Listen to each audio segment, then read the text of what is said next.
Assalamualaikum students. Today we will discuss about the mechanism of gastrulation with the birds, or simply we can say the developmental pattern in the birds.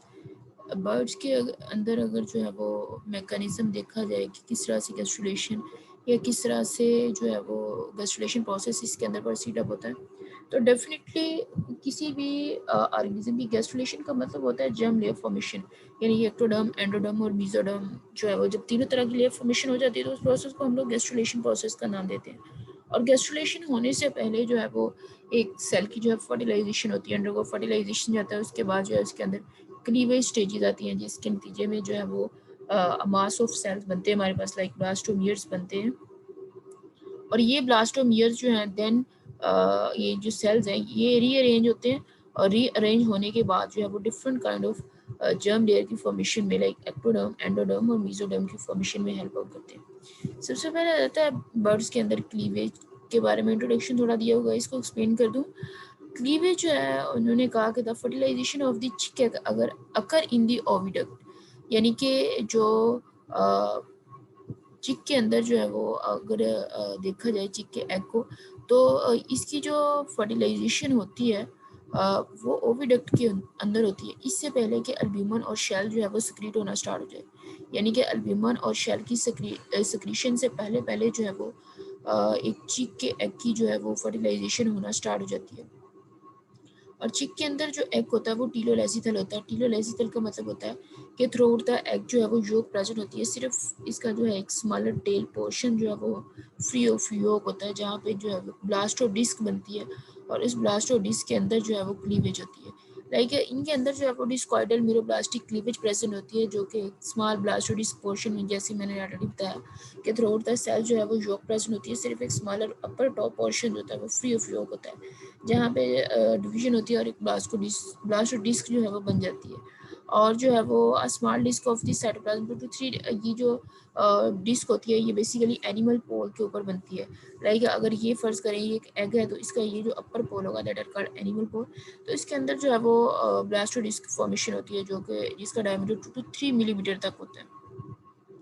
जब इस ब्लास्टोड इसके अंदर जो है cleavage होती है, first cleavage, तो first cleavage जो है वो सेंट्रली जो है वो डिवाइड होता है, एक जो है वो सेंट्रली डिवाइड होता है। सेंट्रल डिवीजन होने के बाद जो है वो इसके ये ना बेसिकली उन्होंने दिखाया हुआ है, ये थ्रू द एग जो है वो डिवीजन नहीं दिखाई हुई, बल्कि वो पोर्शन जो कि योक फ्री होता है एग का, उसके अंदर डिवीजन दिखाई हुई है कि एक क्लीवेज फोरो जो है पहले सेंट्रली डिवाइड होता है, उसके बाद जो है वो अदर क्लीवेज पैटर्न जो है डिफरेंट वे से जो है इसके अंदर क्लीवेज होना स्टार्ट हो जाती है। और ये क्लीवेज जो है वो ये the cleavage do not extend into the yolky cytoplasm, so the early cleavage cells are continue with each other. इसने एक्सप्लेन भी कर दिया कि ये जो क्लीवेज होती है फर्स्टली तो सेंट्रली होती है, उसके बाद जो है डिफरेंट वे से जो है वो सेल डिवाइड होना स्टार्ट हो जाते हैं, और ये डिवीजन जो होती है वो साइटोप्लाज्म तक एक्सटेंड नहीं करती। Equatorial and vertical cleavage divide the blastodisc into the tissue 5 to 6 cell है, तो इसमें कुछ एक्वाटोरियल डिवीजन होती है, लाइक हॉरिजॉन्टली, कुछ वर्टिकल डिवीजन होती है, जो कि ब्लास्टोडिस्क को जो है वो 5 to 6 लेयर के अंदर, अगर आप यहाँ पे देखो तो 5 to 6 ये जो है क्रॉस लगे हुए हैं, मीन 5 to 6 लेयर के अंदर जो है उसको डिवाइड कर देती है। The cell become linked together by a tight junction into a tissue 5 to 6 cell thick. The cell become sorry. The cell become linked together by a tight junction between the blastoderm and the yolk is a space that are called subgerminal cavity. तो इसमें इसने बताया हुआ कि जो blastoderm बन जाती है, ब्लास्टोडर्म लाइक हम कह लें कि जो वो डिस्क लाइक पैटर्न जो है वो बनता है के अंदर, उस ब्लास्टोडर्म और यॉक के दरमियान जो एक स्पेस प्रेजेंट होती है, ठीक है, क्योंकि वो ब्लास्टोडर्म जो है वो उस पोर्शन में होती है, उस ब्लास्टोडर्म में ये डिस्क फॉर्मेशन या हम कह लें क्लीवेज जो बनती है वो उस पोर्शन में होती है जो कि योक फ्री होता है। तो फिर आफ्टर जब वो ब्लास्टोडर्म बन जाती है तो उसके और योक के दरमियान जो है वो स्पेस प्रेजेंट होती है, जिसको उस स्पेस को नाम दिया जाता है सबजर्मिनल कैविटी का। और ये स्पेस तब क्रिएट होती है जब ब्लास्टोडर्म के सेल्स जो है वो अल्ब्यूमन में से, यानी कि एग का जो वाइट पोर्शन होता है उसमें से जो है वो सेल को अब्सॉर्ब करना, फ्लूइड को अब्सॉर्ब करना स्टार्ट करते हैं, और देन जो है वो उसको सेक्रेट करते हैं between themselves and between the yolk. At this stage, the deep cells in the center of the blastoderm are shed and die, leaving behind a one cell thick area that are called area pellucida. इसमें basically जो है वो बताया ये गया है। अब इस डायग्राम के अंदर अगर आप लोग देखो तो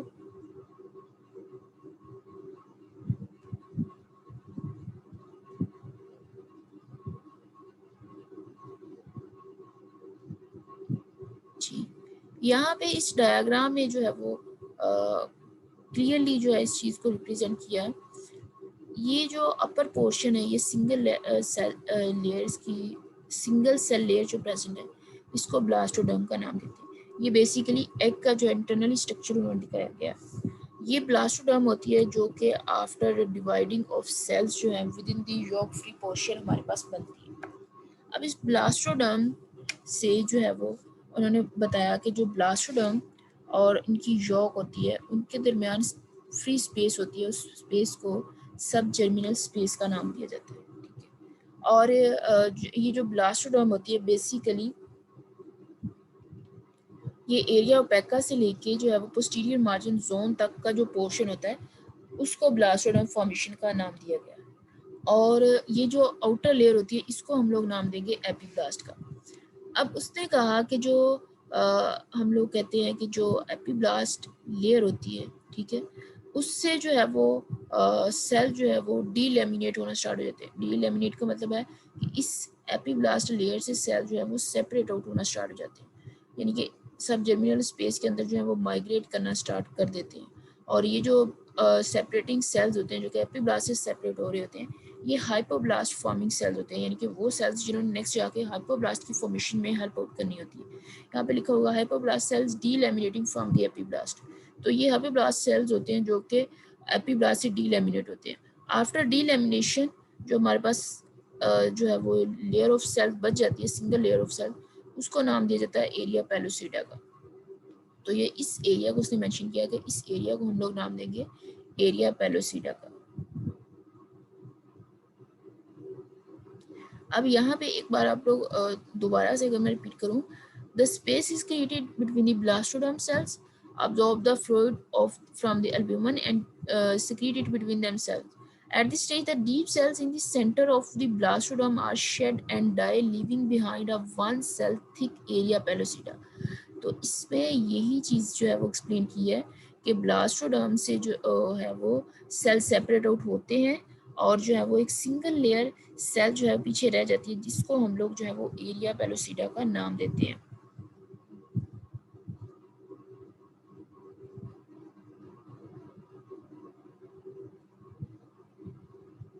The peripheral ring of the blastoderm cells that have not shed their deep cells constitute the area opaca. अब उसने कहा कि जो पेरिफेरल रिंग होता है ब्लास्टोडर्मल सेल्स का जिससे सेल जो है जिनकी शेडिंग नहीं होती उनको नाम दिया जाता है एरिया ओपेका का। लाइक यहाँ पे अगर आप लोग देखो तो ये वाला जो एरिया है इस एरिया ये वो एरिया जहाँ से सेल जो है उनकी शेडिंग नहीं होती, यानी कि अगर आप लोग यहाँ से देखो तो इस ब्लास्टोडर्म से इस पोर्शन से सेल जो है वो शेड नहीं हो रही बल्कि मिडिल पोर्शन से ही जो है वो सेल्स की शेडिंग हो रही है। तो इसलिए इस पोर्शन को जहाँ से सेल जो है वो शेड आउट नहीं होते और माइग्रेट नहीं करते इस एरिया को जो है वो एरिया ओपेका का नाम दिया जाता है। The area pellucida and area opaca is a thin layer of the cells that are called marginal zone. Area ओपेका और जो है वो एरिया पेलोसिडा के दरमियान, लाइक ये एरिया ओपेका और ये एरिया पेलोसिडा, सिमिलरली एरिया ओपेका और एरिया पेलोसिडा इसके दरमियान जो उसने कहा कि थिक लेयर ऑफ सेल्स होती है, ये वाला जो पोर्शन होता है ग्रीनिश पोर्शन इसको जो है वो मार्जिनल जोन, ये बताया भी हुआ कि इसको मार्जिनल जोन का नाम देते हैं जो कि थिकेस्ट पोर्शन ऑफ सेल्स जो है वो होता है। Some of the marginal zone cells become very important in determining the cell fate during the early chick development. तो ये जो marginal zone के cells होते हैं ये बेसिकली किसी भी सेल्स की जो है वो फेट को डिटरमाइन करने में इंपॉर्टेंट रोल प्ले करते हैं। अगर पूछा जाए कि मार्जिनल जोन का क्या फंक्शन होता है तो ये जितनी भी सेल्स जो है वो एपीब्लास्ट से डीलेमिनेट हो रहे होते हैं उनकी फेट को डिटरमाइन करते हैं कि नेक्स्ट जाके उन्होंने जो है वो किस स्ट्रक्चर की फॉर्मेशन में हेल्प आउट करनी। Now we move toward the formation, the process of the gastrulation. Gastrulation में 3 तरह की लेयर्स बनती हैं, एक्टोडर्म, एंडोडर्म और मीसोडर्म। जो एक्टोडर्म, एंडोडर्म और मीसोडर्मल लेयर होती है, ये तीनों जो है वो एपीब्लास्ट सेल्स, एपीब्लास्ट लेयर से बनती है। और ये एपीब्लास्ट लेयर जो है ये बेसिकली ब्लास्टोडर्म से ही जो है वो ओरिजिनेट होती है, और एपीब्लास्ट से जो है वो हाइपोब्लास्ट बनती है। अब ये जो हाइपोब्लास्ट होती है ये बेसिकली जो है वो सेल्स के किसी भी ऑर्गेनिज्म की बॉडी एक्सिस की फॉर्मेशन में हेल्प आउट करती है। इसका किसी एम्ब्रियो की डेवलपमेंट में कोई रोल नहीं होता, लाइक इसकी जो है वो जर्म लेयर की फॉर्मेशन में रोल प्ले नहीं करते ये हाइपोब्लास्ट सेल। हाइपोब्लास्ट सेल जो है ये extra embryonic membrane like Korean वगैरह की फॉर्मेशन में जो है वो रोल प्ले कर सकते हैं, इसको हम कह सकते हैं। अब जब जो है वो बता दिया उन्होंने क्लीवेज में कि जो है वो एपिब्लास्ट और हाइपोब्लास्ट सेल जो है वो एपिब्लास्ट से सेपरेट आउट होना स्टार्ट हो जाते हैं।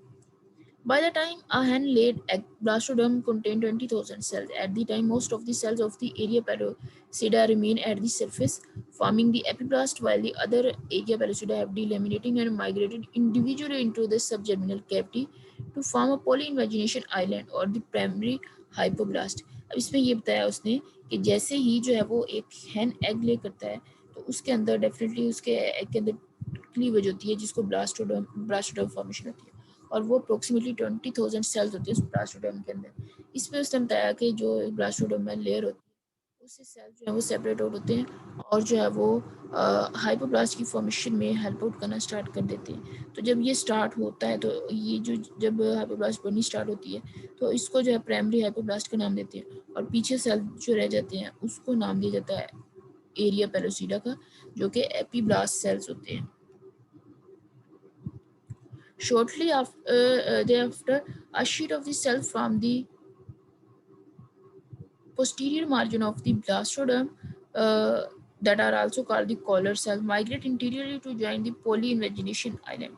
उसने कहा कि जैसे ही सेल जो है वो डिलेमिनेट होना स्टार्ट करते हैं तो ये जो मार्जिनल जोन होता है इससे सेल जो है वो इनवर्ड डायरेक्शन में मूव करना स्टार्ट करते हैं, और जब ये इनवर्ड डायरेक्शन में मूव करना स्टार्ट कर देते हैं तो ये जो सेल माइग्रेट हो रहे होते हैं, डिलेमिनेट हो रहे होते हैं, ये इसके साथ जो है वो मिलके पोलीइमेजिनेशन आइलैंड जो है वो बनाना स्टार्ट करते हैं, जिसको जब ये सेल्स जो हैं इसके साथ बनेंगे तो डेफिनेटली ये जो है वो एक कंप्लीट हाइपोब्लास्ट की फॉर्मेशन में हेल्प आउट करते हैं, जिसको हम लोग जो है वो नाम देते हैं सेकेंडरी हाइपोब्लास्ट का। यानी कि हाइपोब्लास्ट की फॉर्मेशन जब कंप्लीट हो जाती है तो उसको जो है वो सेकेंडरी हाइपोब्लास्ट का नाम देते हैं।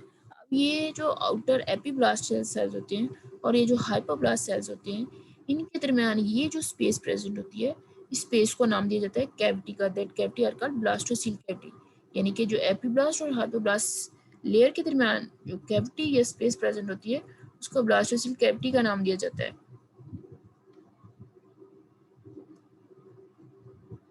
यहाँ पे बताया the two layered blastoderm epiblast and hypoblast is joined together at the margin of the area opaca, the space between the layer from the blastocoel. The avian embryo come entirely from the epiblast. यहाँ पे ये चीज़ clear की है कि जो Evin का embryo होता है वो क्लियरली जो है वो एपीब्लास्ट से उसकी डेवलपमेंट हो रही होती है। एपीब्लास्ट लेयर ही एक्टोडर्म, एंडोडर्म और जो मेसोडर्म की फॉर्मेशन में हेल्प आउट करती है। Hypoblast does not contribute any cells to developing embryo. Rather, hypoblast cells form the portion of the external membrane, or they form the yolk sac and the stalk that link the yolk mass to the endodermal digestive tube.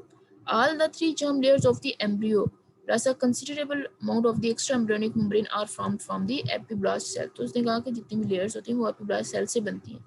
Fate map of the chick epiblast are next उसने कहा कि fate map दिखाया गया, ये जो epiblast sales बन जाते हैं इनकी नेक्स्ट फेट क्या होती है। इसमें जो है वो फॉर्मेशन होती है, ये यहाँ तक जो है वो आप लोग लेक्चर क्लियर कीजिएगा, यहाँ तक क्लियर हो जाए तो नेक्स्ट जो है इसके अंदर एक्सप्लेन मैं करूँगी कि इनके अंदर जो है वो प्रिमिटिव स्ट्रीक फॉर्मेशन जो है वो किस तरह से होती है।